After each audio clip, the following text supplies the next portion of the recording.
Chaliyar hospital ഞാൻ മുമ്പത്തെ എപ്പിസോഡിൽ പറഞ്ഞിട്ടുണ്ട്.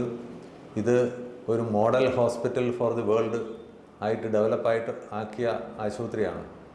ഈ ആശുപത്രിയിലെ ചികിത്സാ പദ്ധതി എന്ന് പറഞ്ഞാൽ ലോകത്തിന് തന്നെ ഒരു മാതൃക ആയിട്ടുള്ള ആരോഗ്യ പരിപാലന സംവിധാനമാണ് നമ്മൾ ഡെവലപ്പ് ചെയ്തിരുന്നത്. ഈ ആരോഗ്യ പരിപാലന സംവിധാനത്തിൽ നമ്മൾ ഏരിയ വരുന്ന രോഗിയെ നമ്മൾ ഒരു ഡോക്ടർക്ക് അനുയോജ്യമായ വിധത്തിൽ അവനെ വിദ്യാസമ്പന്നനാക്കുകയാണ്. അവന് അറിവ് പകർന്നു കൊടുത്ത് അവൻ്റെ അസുഖത്തെപ്പറ്റിയും അവൻ്റെ ആരോഗ്യത്തെപ്പറ്റിയും കൂടുതൽ ബോധവാന്മാരാക്കുകയാണ് നമ്മൾ ചെയ്യുന്നത്.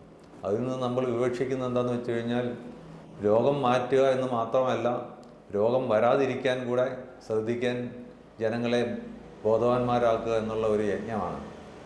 അപ്പോൾ ഈ പ്രവർത്തനത്തിൽ നമ്മളുടെ ഇവിടെ അനേകായിരം ഓപ്പറേഷനുകളും അനേകായിരം പ്രസവങ്ങളും ഒക്കെ നടന്നിട്ടുണ്ട്.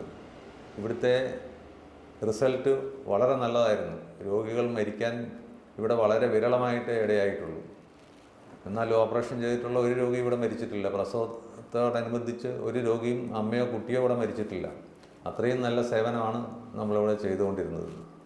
ഇപ്പോൾ നമ്മളിത് പഴയതുപോലെ കൂടുതൽ ഊർജ്ജസ്വലമായി പ്രവർത്തിച്ച് ജനങ്ങൾക്ക് കൂടുതൽ പ്രയോജനപ്രദമാകുന്ന രീതിയിൽ പുതിയ മാനേജ്മെൻറ്റിൻ്റെ മേൽനോട്ടത്തിൽ ഇതൊന്നും കൂടെ മെച്ചപ്പെടുത്തിക്കൊണ്ട് വരാൻ ശ്രമിച്ചുകൊണ്ടിരിക്കുകയാണ്.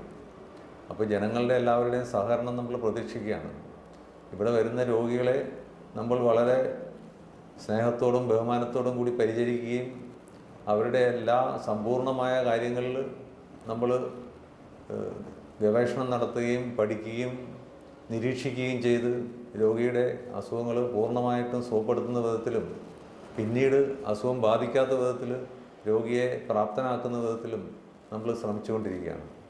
അപ്പോൾ അതുകൊണ്ടിട്ട് എനിക്ക് പറയാനുള്ളത്, നമ്മളുടെ ഈ ചികിത്സാ പദ്ധതി വളരെ നവീനമായിട്ടുള്ള ചികിത്സാ പദ്ധതി ആണെന്ന് മനസ്സിലാക്കുന്നത് കൂടാതെ ഈ ചികിത്സാ പദ്ധതി അവലംബിച്ച് എല്ലാവർക്കും പൂർണ്ണ ആരോഗ്യവാന്മാരായി രോഗപ്രതിരോധ ശേഷി കൈവരിക്കാനുള്ള സാധ്യത വളരെ കൂടുതലാണ്.